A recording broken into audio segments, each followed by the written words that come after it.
Gusto mo ba na siya ay palaging atat na tawagan, i-text o i-chat ka araw-araw? Yung palagi siyang excited na makita at makausap ka kahit sa cellphone man lang kung LDR kayong dalawa.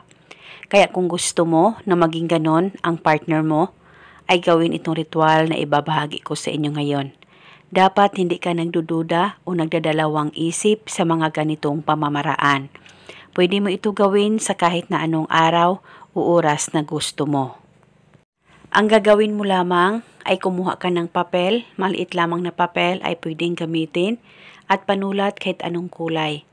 At isulat mo ito sa papel. Pangalan at apelyido niya ng 3 beses. At pagkatapos, pahiran mo lamang ng kaunting laway mo ang papel na sinulatan mo ng kanyang pangalan at saka tupiin kahit ilang tupi at ilagay ito o iipit ito sa likod ng case ng cellphone mo.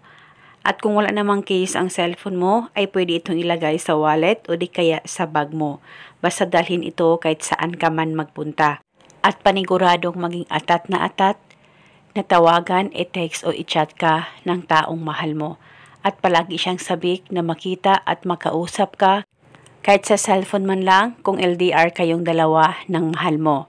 Wala na po kayong kailangan pang banggitin o ibulong na spell, basta gawin itong ritual na tama ang pagkagawa mo. At pwede ka rin gumawa pa ng iba't ibang ritual na binahagi ko dahil isa itong gabay at isang paraan para mas lalong mapatibay at mapabuti ang relasyon ninyong dalawa ng partner mo. Basta huwag kalimutang palaging magdasal at manalangin at hilingin ng buong puso. At kahit ilan pa ang ritual ang gusto mong pagsabayin na gawin sa isang araw ay wala pong problema as long as 100% ang paniniwala mo sa mga ganitong pamamaraan.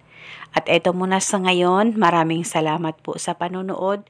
May God bless us all.